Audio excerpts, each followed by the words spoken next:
Welcome back to the deep dive. If you work in sales, especially, in that relentless churn of a high-volume call center, Oh, yeah. High pressure is an understatement. you definitely know the environment extracts this unique and pretty brutal mental tax. It's not just the immediate rejection, which can feel really personal sometimes. Mm-hmm.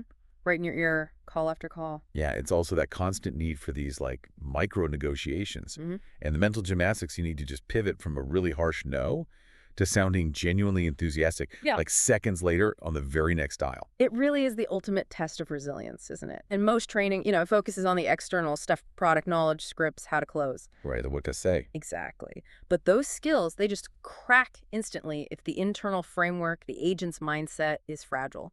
Resilience isn't just some nice-to-have skill in this job. No. It's the core professional competency, period. And today we're coming at this from a really different angle. We've got this incredible source doc, a strategy guide called The Negotiator's War Chest, 100 Protocols for Dominance.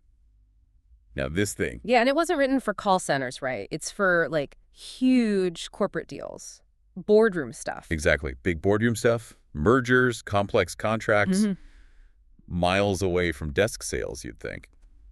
But what's so fascinating is how perfectly these protocols, these tactics designed for massive external wins, translate into the minute-by-minute internal warfare of a sales call. Okay, say more about that. Internal warfare. Well, we're taking these strategies meant to, dominate multi-million-dollar deals, and we're flipping them. We're transforming them into internal mindset protocols for call center agents. I see, to boost their, what, emotional shock absorption, their conversion power? Both. Yeah. Exactly. It's about building that inner strength, that resilience, using the same principles that win massive negotiations. So our mission for this deep dive, then, is to really perform an intense analysis of strategic preparation, psychological awareness, and emotional detachment, the hallmarks of elite negotiation, the core components, and forge them into the foundational mindset for consistent everyday sales success, basically building the negotiator's internal armor. That's it, precisely. Okay, let's unpack this. Where do we start? The core of mental strength, maybe. Yeah, absolutely. If you look at the source, the war chest, the protocols focusing on internal power, that's chapter 5, protocols 41 through 50. These are, I think, the absolute most critical for a sales agent. Okay.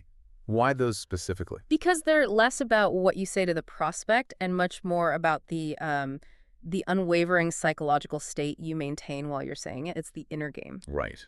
The foundation. Yeah. So protocol 41 then, emotional detachment. The source says, never fall in love with the deal. Readiness to walk away is your greatest strength. How does that possibly apply here? Okay, so let's break it down super simple, like for a brand new agent. Your value, your professional worth, your identity for the day. Yeah. It's absolutely explicitly not tied to whether this specific customer, this one person on the phone, buys your product. Okay. So what is your job then? Your job is defined by executing your proven process perfectly, with conviction, with clarity, hitting all your marks, regardless of the outcome. Hitting your steps. Exactly. Hitting the steps, asking the right discovery questions, presenting the value, handling objections professionally. The outcome, whether they buy or not, that's their decision. Your domain of control is the process. That sounds logical. I get it. But okay, here's where it gets tricky, right? The confusion point, the limitation for agents. In a world driven by commission. The bonus structure. Yeah. How could they possibly achieve true detachment when that specific deal feels like it's tied to making rent or hitting the monthly quota or even just the team leaderboard? Yeah. That outcome feels intensely personal and necessary. Totally necessary. So isn't telling an agent to be detached just asking them to kind of lie to themselves, self-deceive? That's a really crucial question, and it's not about self-deception. True detachment isn't about being indifferent to the money or pretending you don't care about the bonus. Yeah. It's about decoupling the immediate outcome of this one single call from your sense of competence, your professional skill. Decoupling outcome from competence. How?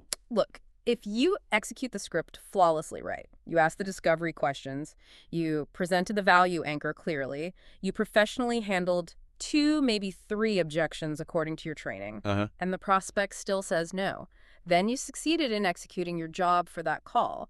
The failure, if you want to call it that, belongs to the fit between the prospect and the product, or their timing or their budget, not to you or your skill. So the focus shifts to measuring things you can control. Precisely. Focus on measurable execution metrics. Hmm. Was your tone confident? Was the quality of your questions high? Did you follow compliance? Did you handle the objections by the book? Focus on those things, not only the conversion number from that one interaction. That decoupling, wow, you can hear it instantly on calls, can't you? We've all heard that difference. Absolutely. Night and day. You compare an agent whose voice just drops. They get apologetic, hesitant, maybe even sound a bit desperate after the first serious objection. Yeah, they were in love with that deal, emotionally invested. And now they're grieving it right there on the call. Versus the agent who maintains that enthusiasm, the clarity, the control, because the no doesn't crush them. Right. It triggers a strategic shift. Okay, objection handling protocol B. Let's go. Exactly. The second agent is playing chess. The first one is just emotionally reacting. That's it. And the critical shift happens in that millisecond after the rejection. So any exercise we use has to be sharp, immediate, a circuit breaker. Okay, like what? We call this the mental reset command. So when a bad call ends, a really harsh rejection, maybe an unexpected hang-up, someone yelling, the agent needs a decisive, conscious boundary. This could be something physical, even small, like standing up, stretching, taking a deep breath, paired with a verbal or even just an internal command. Like saying something specific to yourself. Yeah. I am detached from that outcome.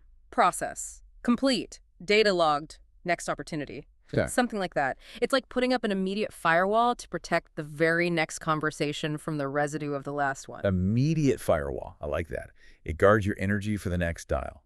Hashtag tag, hashtag B. Defining the boundaries of control. And that ties right into defining the boundaries of control. This links directly to Protocol 1 from the war chest. Protocol 1. Final goal and minimum limit. Yeah. BATNA. Always define your ideal target and your walkaway point. The best alternative to a negotiated agreement. Okay. Standard negotiation stuff. Right. For corporate negotiators, the BATNA is usually straightforward. It's, the other big contract they could sign if this one falls through, another external option. Okay, but for a high-volume sales agent, they don't usually have another $1 million deal waiting if this $50 sale doesn't close. Exactly. So the application shifts entirely. It moves from an external fallback plan to an internal one. It's about defining their mental power, their capacity. So their ideal goal is the conversion, obviously, getting the sale, maybe the highest package value, but their minimum limit, their BATNA. What is that then? It's their emotional safety and their focus, their ability to continue performing effectively. So let me see if I get this right. The BATNA in this context isn't another client waiting on line 2. Nope. It's protecting your own internal resources, your energy, your focus, for the next 50 calls you still have to make this week. Precisely. That's the crucial shift. You walk away, or maybe more accurately, you end an unproductive or abusive call, not because you found a better deal elsewhere, but because continuing this specific interaction would severely degrade your focus and energy for future potentially viable calls. Okay, give me an example. When does that BATNA kick in? If a prospect becomes abusive, right? Or maybe just excessively demanding, making unreasonable requests, or if they just refuse to engage constructively after you've professionally handle, say, 3 different objections. Continuing that call is actively draining your emotional fuel tank for the rest of your shift. So using your BATNA here means making a conscious decision. Okay, this interaction is now negatively impacting my ability to maintain Protocol 41, detachment, and Protocol 43, confidence, on the next calls, the ones that might actually convert. Therefore, I need to end this one professionally and move on. Wow, that is a massive perspective shift.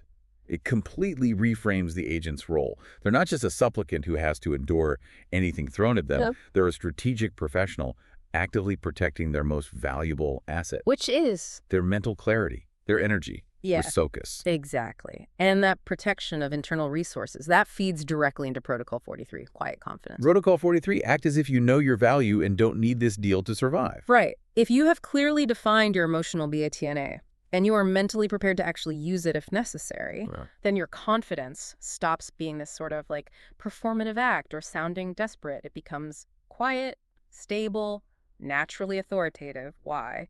Because the outcome of this one single call is no longer a personal threat to your well-being or your ability to function. And the prospect picks up on that. Instantly. They sense that stable mental presence. They feel you don't need them in that desperate way, which ironically often makes them more interested. Hashtag C, mental barriers in the call center. Okay, let's dig into the common mental barriers then. The things that routinely derail agents. How do these protocols help overcome them? Well, the three most persistent barriers, I think, in pretty much any high-volume call center environment are fear of rejection, overthinking, or analysis paralysis, and just Mhm. plain old burnout. Okay, let's take them one by one. Fear of rejection, that's the big one, right? The anxiety of even starting the call sometimes. Call reluctance. We've kind of touched on this, but you're saying this is directly overcome by successfully implement Protocol 41, emotional detachment. Directly. If your self-worth is genuinely protected because you've decoupled it from the sale outcome, then rejection isn't a personal wound anymore. It's just a logistical hurdle, a data point. Okay, that approach didn't work with this person. Next. Okay, makes sense. But what about the paralysis that happens before the call? Yeah. That overthinking. Agents just sit there imagining every possible thing that could go wrong, every objection, and they just freeze up before they even dial. Analysis paralysis. Yeah, that's a killer too. And that's where Protocol 48 comes in. Prepare for the worst. Hold on now, I want to challenge that a bit. Yeah. Doesn't dwelling on the worst case scenario like a really angry prospect or total rejection, doesn't that just make an already anxious person more anxious? Seems counterintuitive. It does seem that way, but not if it's done strategically. Yeah. Protocol 48 isn't about just vaguely worrying about bad things happening. It demands that you actively and strategically prepare for the specific worst-case scenarios. A tough rejection, a super rude prospect, maybe even a technical glitch mid-call. You identify them, and then, this is a crucial part, you design the exact recovery protocol for it. Ah, so you plan your response in advance. Exactly. You remove the unknown fear. If you know exactly what phrase you're going to use, or exactly where you'll pivot in the script, or even just exactly which button to press if the prospect starts yelling obscenities, then the anxiety drops dramatically. Why? Because you're no longer just reacting helplessly to chaos, you are executing a pre-planned recovery protocol. The fear of the unknown, which is paralyzing, gets replaced by structured, planned action. Clarity returns. Okay, that makes a lot more sense. It turns that vague, paralyzing dread into concrete, actionable preparation. I like that. And finally, burnout, which is, it's like an epidemic in these high-volume settings. Absolutely. And burnout is often managed, or at least mitigated, by applying Protocol 42, patience. Patience. How does patience fight burnout? Burnout feels like running out of fuel. Because burnout is fundamentally fueled by the internal pressure, the belief that success must happen right now, on this call, with immediate speed and results. Protocol 42 forces the agent to mentally zoom out. Zoom out. Yeah, to realize they're in what the source calls the infinite game. That's Protocol 50, meaning this game doesn't end when your shift ends today. It continues tomorrow and the day after and next week. So one bad hour or even one bad day. It doesn't ruin the entire season. It's just a statistical fluctuation in the long run. Seeing the bigger picture, understanding that success is built over time, that releases some of that immediate intense pressure that leads to burnout. So even if the external pressure is sky high, the metrics dashboard is flashing red, maybe the coach is listening in live. The internal response needs to be slow, methodical, patient. Like slowing down your internal clock to match the strategic pace of a long-term game. You got it. Reminding yourself constantly that endurance, consistency over time, not just frantic haste on this one call, is what defines real success and prevents burnout. Okay, moving into our second section. This is where we really start to shift the agent's core identity. We contrast that reactive, fixed way of thinking with the strategic, growth-focused negotiation mindset we're pulling from these war chest protocols. #A, fixed versus growth mindset in sales behavior. Right. Let's define the difference in really practical terms. On a sales call, what does an agent with a fixed mindset actually look like? What do they do? Okay, a fixed mindset agent. They're characterized by that emotional fragility we talked about. It stems directly from failing to achieve detachment, failing Protocol 41. And how does that show up in their behavior? You see specific things. They fear asking the tough, maybe slightly invasive discovery questions because they're afraid of getting a negative answer. They avoid putting out an ambitious anchor prize because they're scared of being laughed at or rejected immediately. Playing it safe. Playing it safe, exactly. And critically, when they do face a loss, when the prospect says no, they see it as a personal, almost inherent flaw in their ability. Their internal monologue is, see, I knew it, I'm just not a closer. Wow. So the moment they fail, they internalize it completely. The thought isn't, that approach didn't work, it's, I am a bad salesperson. That's the fixed mindset trap. Conversely, the growth mindset anchor is Protocol 47, continuous learning. Protocol 47. Okay, what does it say? The instruction is explicit. Review every negotiation, every call, What worked, what didn't, and most importantly, what will you do differently next time? Okay, now here's where I think it gets really interesting, that growth mindset. Mhm. It isn't just about, like, vague, fluffy positivity, right? Oh, I'll get him next time. Not at all. It's the opposite. It's a cold, hard, strategic data review of your own performance. So it's the difference between asking yourself, ugh, why am I so bad at explaining this product demo? Right, which is personal and fixed. Versus asking, okay, this specific call, this data point, indicates I spent, say, 70% of the conversation talking about feature X, but looking back, the prospect only asked questions about value proposition Y. Next time, I will adjust the timing and focus of my demo to lead with Y. That is the absolute core transformation. You shift the focus relentlessly from personality, am I good enough, to process, does my process work, how can I improve it? So a lost deal doesn't diminish the agent's self-worth anymore. No, theoretically, it enhances their future skill set because they treated that conversation, that loss, as raw, actionable training data. This kind of strategic reflection makes the agent anti-fragile. Anti-fragile, meaning they get stronger from setbacks. Exactly. They actively improve their technique with every single perceived failure or rejection. It fuels growth instead of causing despair. ###B, the power of self-talk, tone, and anchoring. Okay, let's talk about anchoring. The source material, the war chest, is really adamant about the psychological power of the initial offer. It cites Protocol 8 and 12, the first anchor. Mm-hmm. Always put your ambitious, logical number on the table first to control the psychological range of the negotiation. Right. Classic negotiation tactic. Yeah. How does that apply here, beyond just the price?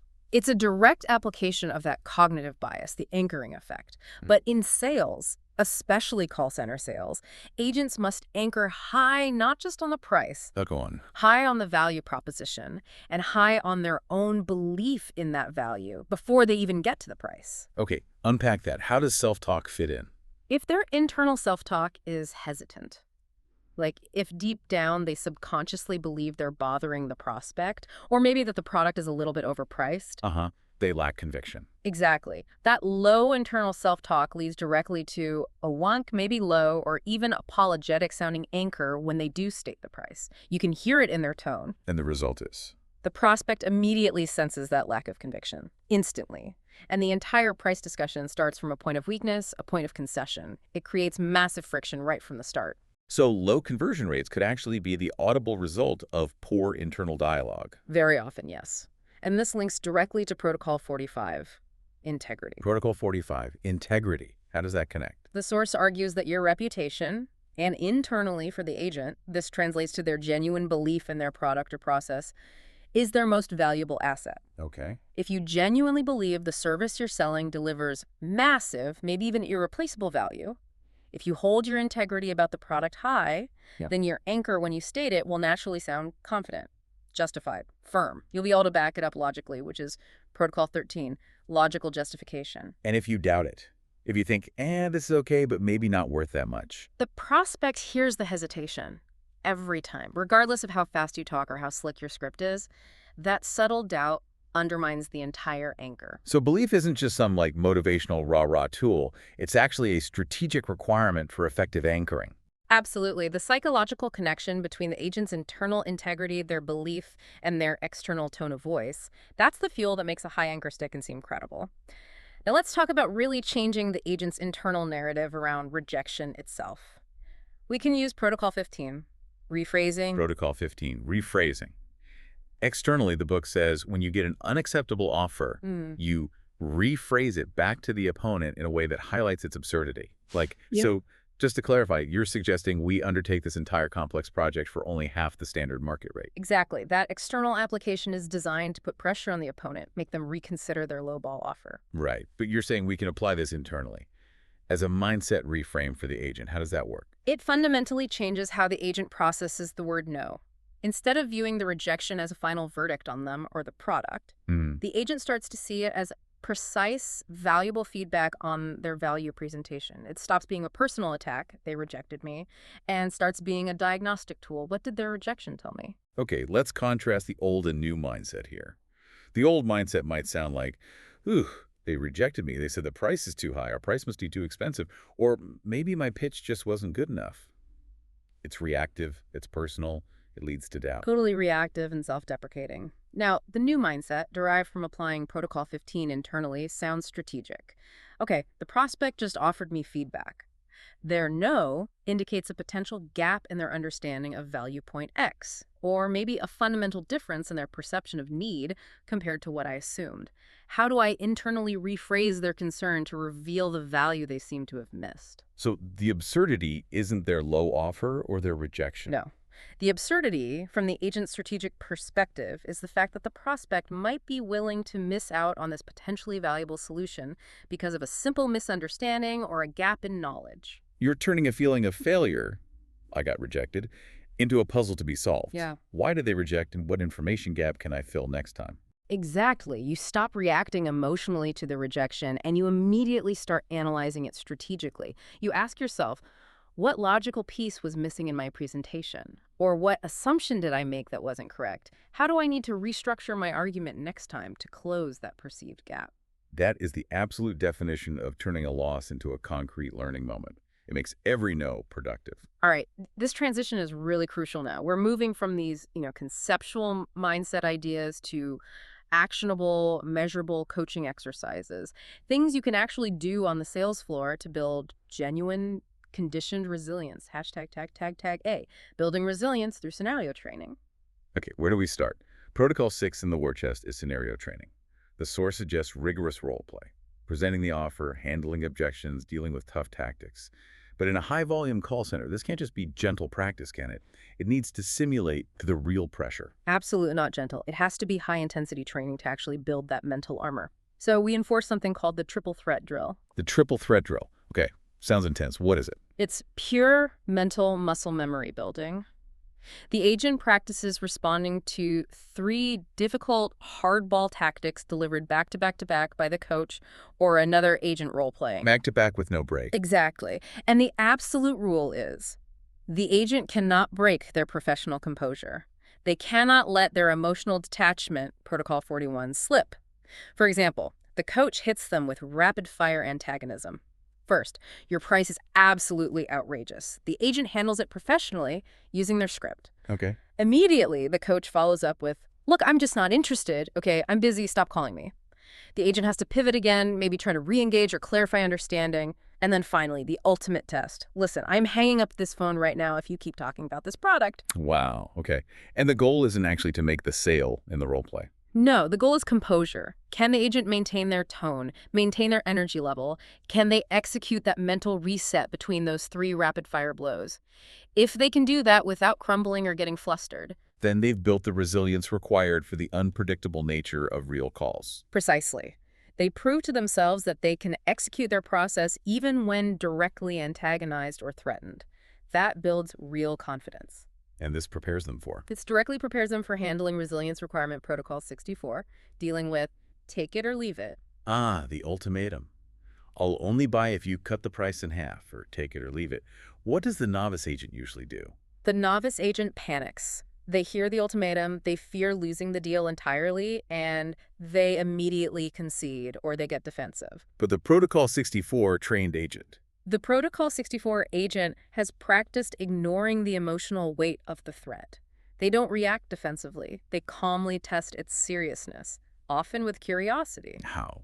Give me an example phrase. They might respond with something like, okay, I hear you, Miss Prospect, and I certainly respect that you have clear boundaries.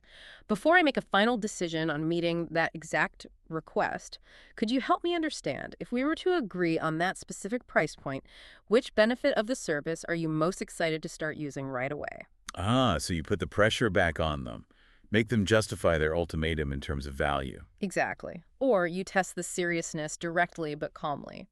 So, just so I'm absolutely clear, if I'm unable to meet those exact terms right at this moment, this represents a permanent end to our conversation about the solution. Is that correct? It calls their bluff without being confrontational. Okay, drills are great for resilience, but what about daily habits? Preparation isn't just about reading the product sheet before your shift, right? It's internal priming. Absolutely. We need to look at combining the goal-setting aspect of Protocol 1, defining your limits, your ideal outcome, and the self-image aspect of Protocol 43, quiet confidence, into daily rituals. So like affirmations or visualization. Yes, but very specifically focused. We call it affirmations and visualization, or maybe better, goal priming. Before the agent even logs into their system for the day, Yeah. they need to take a moment to visualize the successful execution of their process, not just fantasize about getting the sale itself. Visualize the process, not the outcome. Interesting. Like what? They visualize themselves calmly deploying Protocol 9 strategic silence after they state the price, waiting patiently, or they visualize themselves confidently using Protocol 57, naming the emotion, when a prospect starts getting defensive or frustrated. So the focus of the visualization is on their actions and their mindset during the call. Exactly. It focuses on demonstrating that calm confidence, Protocol 43, required to achieve their ideal goal, Protocol 1. Success in this mental rehearsal is framed as a direct reflection of their perfect execution of the protocols, not just getting lucky with an easy prospect. And how does this feed into longer-term growth? Just doing it daily. Daily priming helps, but we also need structured reflection. This links to Protocol 83, documenting lessons. We use a specific journaling prompt called the legacy. The legacy. Okay, what's the prompt? It's not just how many sales did I make today? No. It's strategic. The prompt is, after my next tough call, or maybe just reflecting on the toughest call of the day, I will write down, what specific lesson did I learn about the process from this loss or difficulty? And, crucially, how will I consciously apply that knowledge, that lesson, in the next round of this infinite game, referencing Protocol 50? Connecting it back to that long-term perspective, the infinite game. Yes. By focusing on the infinite game, the agent is compelled to think about their professional development trajectory, not just the sting of that one short-term transactional outcome. They are actively building a personal legacy of self-correction and strategic data analysis. So every interaction, especially the failures, becomes a positive contribution to their future performance, reinforcing that growth mindset we talked about. That's the goal. Consistent, documented, strategic self-improvement. #C. The strategic use of silence. Okay, this next one. This might be the most difficult, maybe, and yet potentially the most powerful mindset protocol for agents to actually master. Protocols 9 and 14, strategic silence. The instruction is clear. Practice silence as a weapon. Be prepared to wait. Maybe 7, maybe 10 seconds after a tough offer is made to you, or, critically, after you present your anchor price or ask a closing question. Why is silence so powerful? The source says the first person to speak often conceals information or power. That's exactly it. But in the call center environment, using silence is a direct confrontation with what we can call agent anxiety. Agent anxiety, you mean that urge to fill the void? Precisely. When an agent names a high price or asks a difficult closing question like, are you ready to move forward today? They feel this immediate, almost overwhelming internal pressure. The silence feels awkward, dangerous. The void must be filled. So what do? They rush in, they start over-talking, backtracking, or offering premature concessions before the client has even had a chance to fully process the anchor price or the question. They'll say, well, if that price is a little too high, we do also have this other option. Undermining their own position before they even get a reaction? Killing their own leverage? They kill their own opening leverage, exactly. But wait, how do we coach agents past that fear? The fear that strategic silence just sounds weird or awkward or worse, that the prospect will just take the silence as an invitation to hang up the phone. That's the big hurdle. Yeah, that's the pushback you'd get. If I'm quiet for 10 seconds, they'll just hang up. We have to explain the psychological mechanism very clearly. Silence, when used strategically after you've made a significant statement, like an anchor price or asked a tough question, it transfers the pressure. Transfers it from the agent. From the agent to the prospect. Yeah. The prospect is now the one on the spot. They are forced to process the information you just gave them and generate the next move, the next response. Whereas if the agent talks first... If the agent jumps in and fills the silence, they signal weakness. They signal anxiety. They signal a willingness to immediately concede or negotiate downwards. But if they hold the silence calmly, confidently, they're projecting confidence. They are non-verbally saying, I have made my position clear, it's logical and justified, and now I am waiting patiently for your reasoned response. That silence projects quiet confidence, Protocol 43, and control. Okay, but that definitely requires structured practice. You can't just tell someone to do it. Absolutely not. The coaching drill here is critical. We call it the silent closer. In role play, the agent presents the final price or asks the key closing question, and then they must remain completely silent for a minimum time duration, maybe 7 seconds, maybe 10. The coach needs to actually use a timer. Wow, 7 to 10 seconds of dead air in a role play. That would feel like an eternity at first. It feels incredibly tense, but the drill is specifically designed to teach the agent to withstand that internal tension, to get comfortable with the discomfort. It allows the role-playing prospect to feel the full psychological weight of the offer or question, forcing them to respond first. And that response gives the agent valuable information about where the prospect really stands. So it's about mastering that internal impulse to fidget or talk nervously or apologize. It shifts the burden of communication Therefore, the control of the interaction. firmly back to the prospect side of the conversation. Powerful stuff. Okay, let's shift gears slightly. Chapter 6 of the source material, The War Chest, delves into advanced psychology. It gives us direct tools to leverage common cognitive biases, not just to manage our own mindset, but to ethically influence the prospect's mindset as well. Hashtag A, momentum, and influence. All right, where do we start with influencing the prospect? The principle of momentum, maybe. Protocol 55 talks about the graduated yes. Protocol 55, graduated yes. The idea is simple. Start by asking simple affirmative questions to build psychological momentum. Get the prospect into a pattern of agreeing. This makes it harder for them psychologically to suddenly switch gears and say no later on, especially to a bigger request. Right, this is that classic commitment and consistency bias from psychology.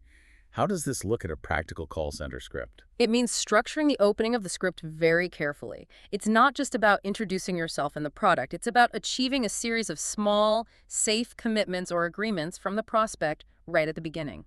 Like asking questions they almost have to say yes to. Exactly. Questions based on general truths or likely situations for their business. For instance, Mr. Smith, I imagine that minimizing operational costs while ensuring maximum reliability is probably a top priority for your business this quarter, correct? Or, and based on our previous conversation, you agree that the current system's downtime is costing you valuable productivity hours? Yes.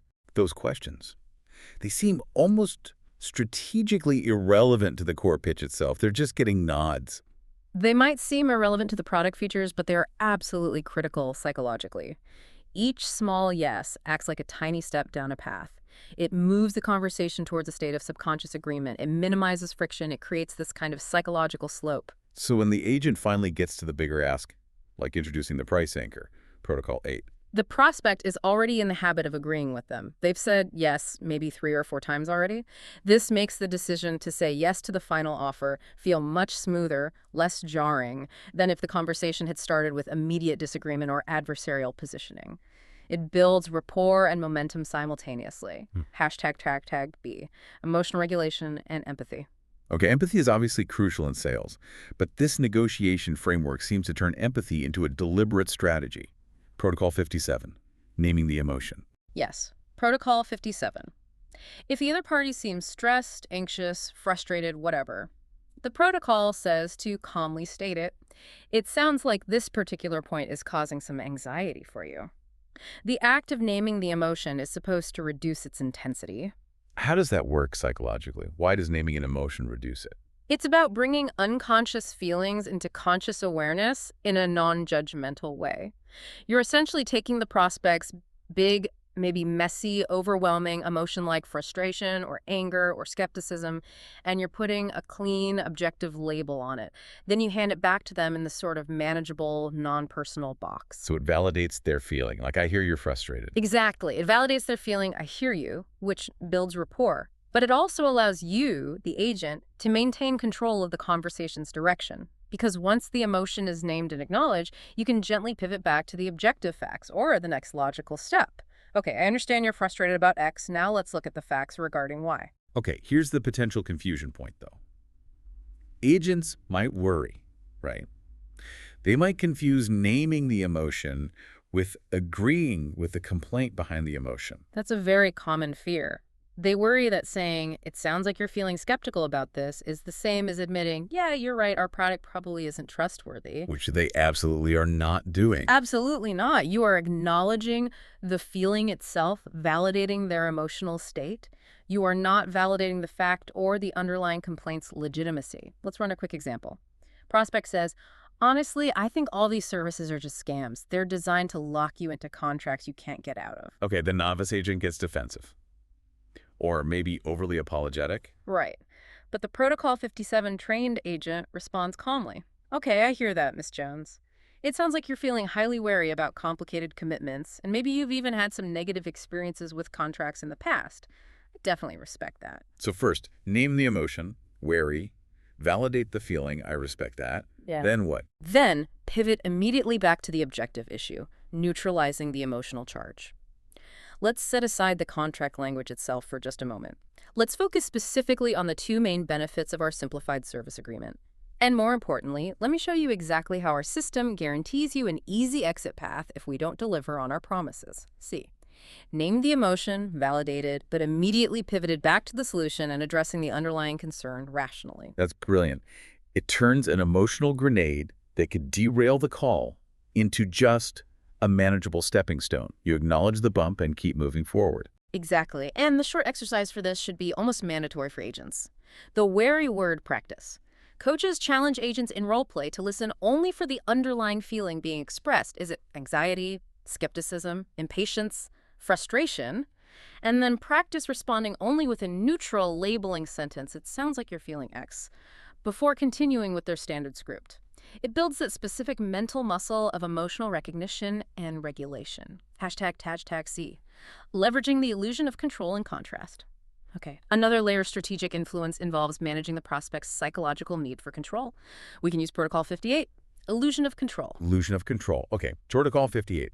The source suggests using slightly self-deprecating or deferential phrases. Things like, maybe I'm wrong, but, or, look, you're the expert here on your business, so correct me if I'm misunderstanding this. Now, I still find that a bit counterintuitive. A salesperson's job is often seen as projecting confidence and expertise. Why would you deliberately cede perceived authority, even slightly? It's a subtle but powerful sales rationale.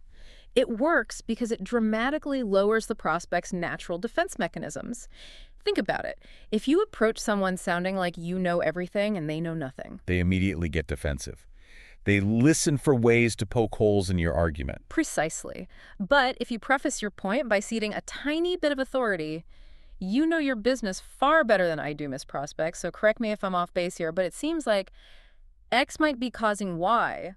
What happens? They feel respected. They feel like the expert. Exactly. They stop listening defensively and start listening responsively. They feel respected, momentarily authoritative, and that makes them psychologically more receptive to actually hearing the information you're about to deliver. It creates this tiny moment of psychological bonding, lowers their resistance just enough for your key point or maybe your anchor to land more effectively. Okay, so that trust building, that lowering of defenses, it sets the stage perfectly for the next protocol, Protocol 60, the contrast principle. Protocol 60, contrast principle. Present a bad option, or maybe just a much more expensive option, first. Why? So that the intended reasonable option you actually want them to consider looks highly acceptable, even like a bargain by comparison. This is classic pricing psychology, right? You see it everywhere. Everywhere, and it's very effective. Let's say you have 3 packages. Premium for $500, standard for $300, and basic for $150. Okay. Using the contrast principle, you strategically present the premium package first. You spend time focusing intensely on its overwhelming value, all the amazing features, even if you suspect they probably won't buy it. Why? Because doing so anchors the prospect's perception on that high-value, high-price ceiling of $500. That becomes their mental reference point. Ah, okay. Then what?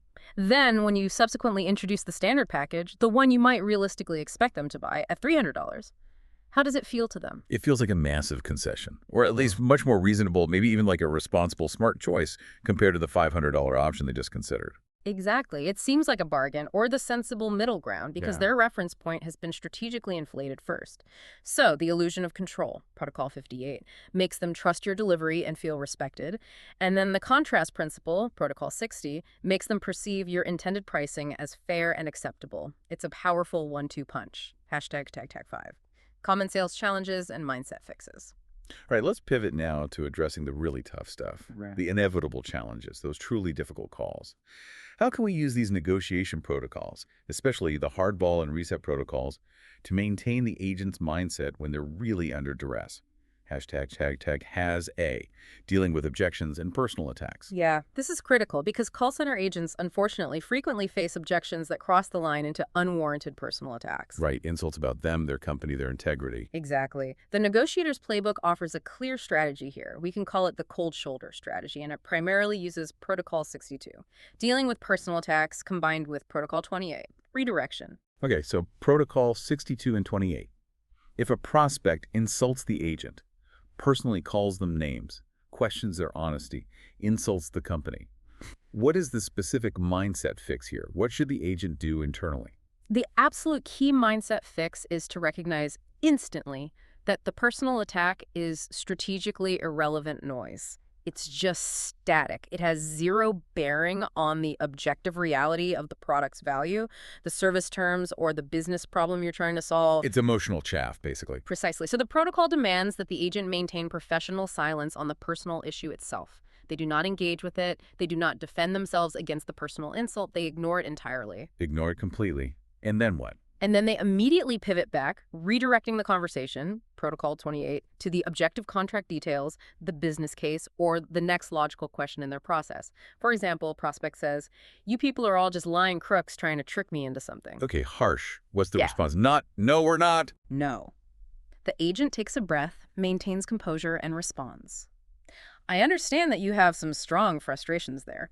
Let's refocus for a moment on the efficiency report I sent over yesterday. We were discussing how getting that efficiency metric back up by 20% would impact your bottom line. If we can achieve that for you, does the initial setup fee we talked about still present the primary barrier?" Wow. Okay, so you're essentially treating the personal attack like an unvoiced emotional objection. You acknowledge the feeling. Oh, I understand that frustration. Perhaps with just a brief pause or silence, but then you immediately redirect back to the tangible business case. It requires incredible discipline. It's disciplined focus, exactly. Now, what about when it's not a direct insult, but maybe deception or a clear contradiction? Yeah, like the prospect says something that the agent knows isn't true based on records. How do you handle that without causing a huge conflict? That's where Protocol 63 comes in. Handling explicit lying. The rule here is absolute. You never accuse the prospect directly. Ever. Why not? Even if you know they're lying. Because accusation immediately makes the interaction personal, hostile, and defensive. It destroys any remaining rapport. Instead, the protocol says you point out the contradiction calmly, focusing on objective data or records, not on moral judgment. Okay, give me the phrasing. How does that sound? The agent might say something like, "Okay, thank you for clarifying that point for me. There just appears to be a slight discrepancy between what you're sharing now, for example, that you haven't used Service X in the past 6 months, and what our system records are showing regarding the usage during that period. Could you maybe help me understand this difference? I want to make sure my information is accurate." Ah, that's very clever. It's non-confrontational, but clear. You're highlighting the discrepancy using objective data, our records show, and asking for their help in reconciling it. Can you help me understand?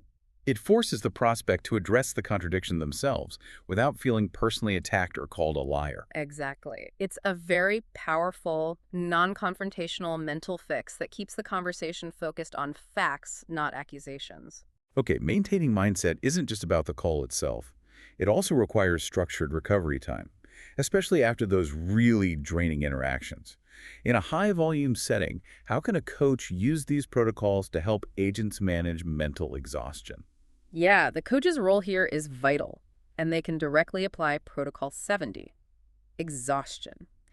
In a traditional negotiation, Protocol 70 says if your opponent is trying to wear you down with excessively long sessions or pointless rambling, you should be the one to proactively request a break to regain control. Okay, how does that apply in the call center coaching context? It needs to be applied proactively by the coach or even by the agent self-coaching, especially after a really demotivating or mentally exhausting call one that maybe pushed the agent right up against their emotional BATNA Protocol 1. So the coach sees an agent just had a terrible call, they look drained, the coach steps in and enforces a break. Yes, but crucially, the coach needs to frame that break not as a sign of the agent's weakness, but as a deliberate, strategic power move based on the protocol. How would they phrase that? The coach might say, "Okay, that was a complex negotiation requiring significant emotional labor. Let's implement Protocol 70 right now. Your mental capacity needs a strategic reset. Take a conscious 5-minute break walk away from the desk, get some water, so you can return with a clear mind and full Protocol 41 detachment ready for the next opportunity. I love that it externalizes the need for rest, removes any stigma, and frames it as professional resource management. It reinforces the agent's identity as a strategic professional, not just someone who got beaten down. Exactly. Now, on the flip side of exhaustion, what about when agents actually succeed but then keep talking? Ah, yes. Talking themselves out of a sale they already made. It happens all the time. It's incredibly common. This brings us squarely to Protocol 36, knowing when to stop. The source is blunt. Once you get what you want, stop negotiating. Shut up. Why do agents do that? Why keep talking after getting the yes? Usually it's because they feel an internal need to fill the silence after the agreement, or they're seeking extra validation, or maybe they're nervously anticipating the next objection even after the prospect agreed.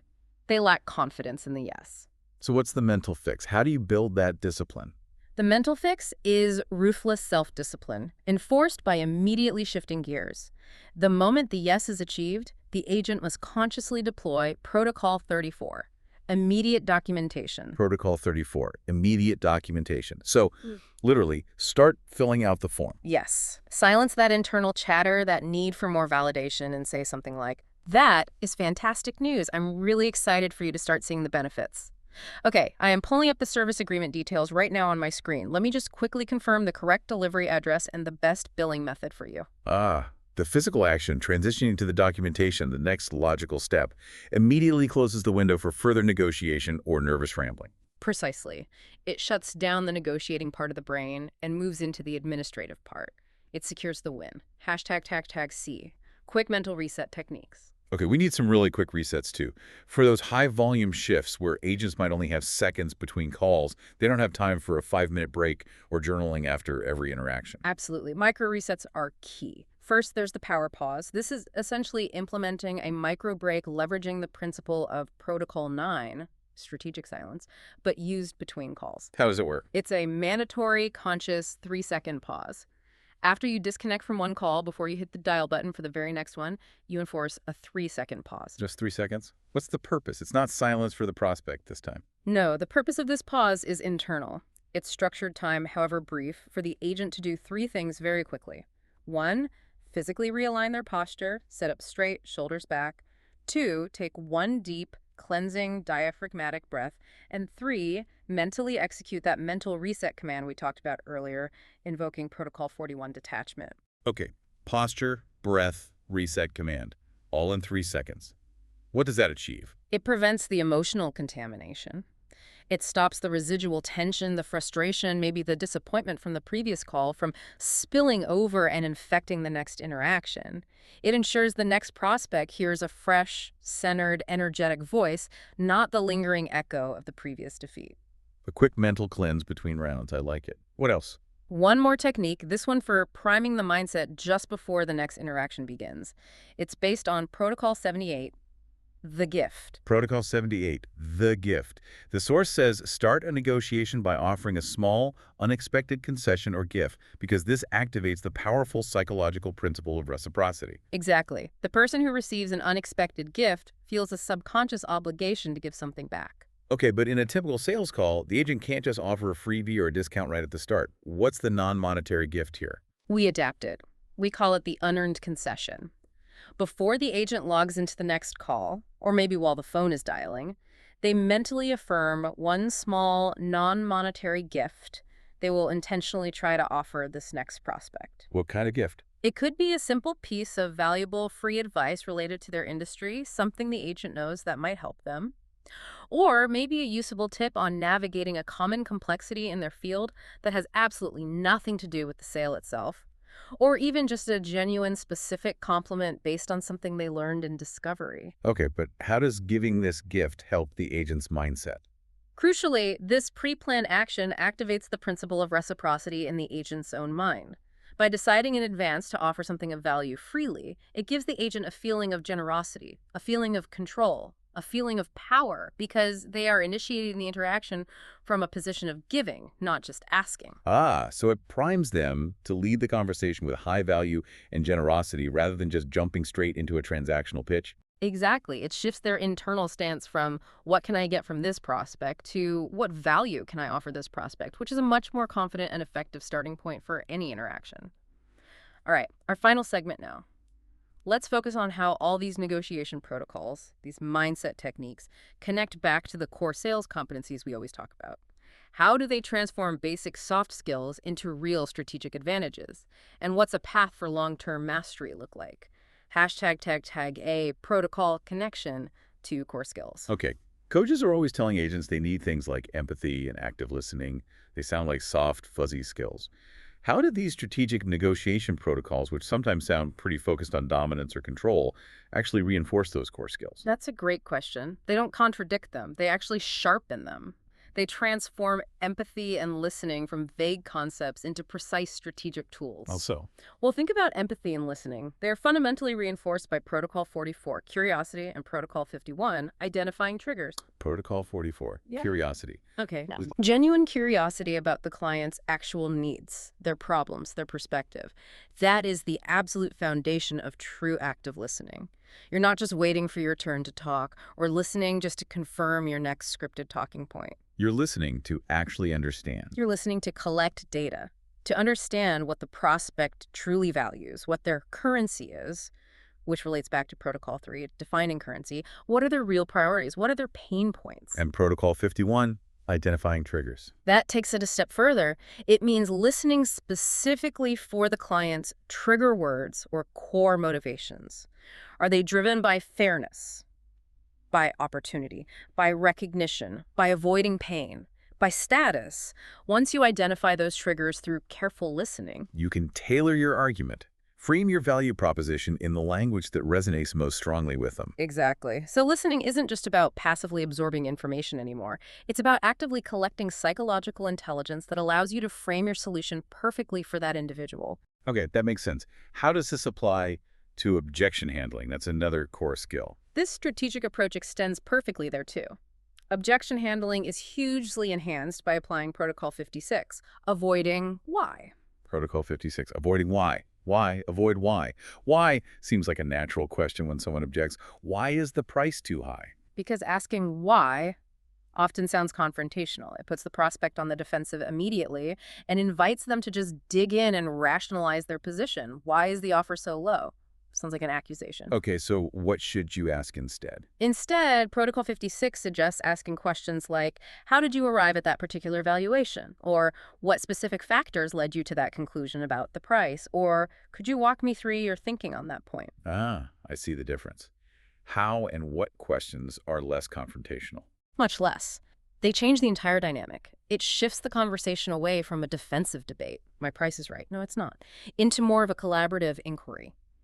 You're inviting the prospect to share their internal logic, their reasoning, without making them feel personally attacked or needing to defend themselves. It turns objection handling into an exploration, not an argument. #BB, a step-by-step growth path. Okay, this is a lot to absorb. Mastery clearly doesn't happen overnight or just by, listening to us talk about it. We need a clear, maybe phased mental development path for an agent who wants to build these skills. Yeah. How would you structure that based on these protocols? Yeah, a structured path is essential. I see it in 3 main phases. Phase 1, preparation discipline. This is all about mastering the fundamentals before the phone even rings. It's the homework. What protocols are key here? This means consistently implementing Protocol 1, defining your goal, your minimum limit, your emotional BATNA. Protocol 6, consistent scenario training and drills like the triple threat. And Protocol 8, mastering how to anchor high and justify it using Protocol 13. So phase 1 is all about structure, preparation, showing up physically and mentally ready before the interaction starts. Exactly. Getting the foundations solid.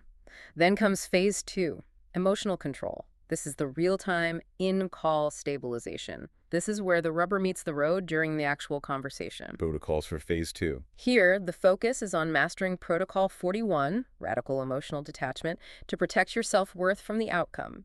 Protocol 43, projecting quiet confidence, to stabilize your tone and delivery regardless of what's thrown at you. And Protocol 57, naming the emotion, to effectively manage the prospect's volatility and keep the conversation on track. So phase 2 is about maintaining that internal calm, that equilibrium, even when facing external pressure or negativity. Precisely. And finally, phase 3, meta-awareness. This is the long-term strategic view. This is about zooming out and understanding the bigger picture. Reta awareness. Okay, what does that involve? This phase is primarily about internalizing and consistently implementing Protocol 80, the bigger game. Protocol 80, the bigger game. Remind us. It's about framing every single call, every single interaction, not merely as an isolated transaction with a win-loss outcome, but as strategic practice, as essential data collection for the next 100 calls, the next 1,000 calls. Shifting the focus entirely. It decisively shifts the agent's focus away from the immediate outcome, which ultimately they can't fully control, towards their own execution, their learning, and their continuous improvement, which they can fully control. And that transition. That's moving from just being a salesperson following a script To becoming a genuine negotiation master, strategically managing their own mindset and performance over the long haul. That's the ultimate goal. #T, final takeaway and reflection. Wow. That was Yeah. that was an extraordinarily deep dive. Taking a manual literally designed for boardroom dominance and forging it into an essential handbook for call center resilience and mindset mastery. The essential takeaway for me, crystallizing all this, is that the best preparation isn't just knowing your script inside and out. It's achieving absolute mastery over your own mind first. Absolutely. I couldn't agree more.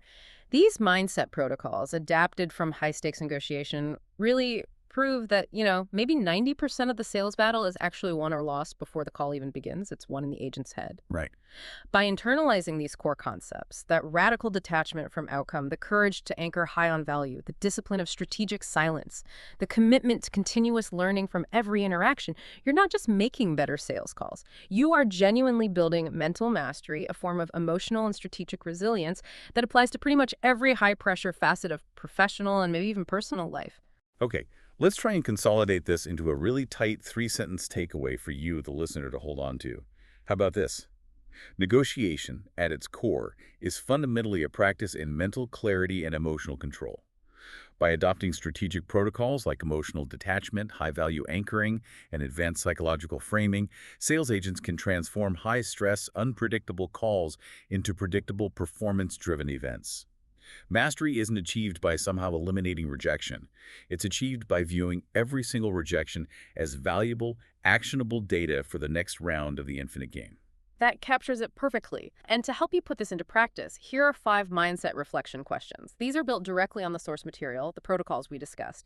Maybe take some time this week to consider these, perhaps even journal your thoughts. What is my true BATNA, Protocol 1, when I feel that extreme pressure mounting on a call? And what tangible, pre-planned action will I commit to taking to protect my energy and focus when I recognize that internal limit is being reached? Good one. Okay, second. Second, think about a specific objection you heard recently, maybe even today. How can you internally rephrase that client's concern, using the principle of Protocol 15, to turn it from a rejection into an opportunity for a clearer value explanation next time? Number 3. Third, reflect on your last successful call. What psychological lever, maybe something like graduated yes, Protocol 55, or the contrast principle, Protocol 60, or even strategic silence, Protocol 9, did you perhaps use instinctively?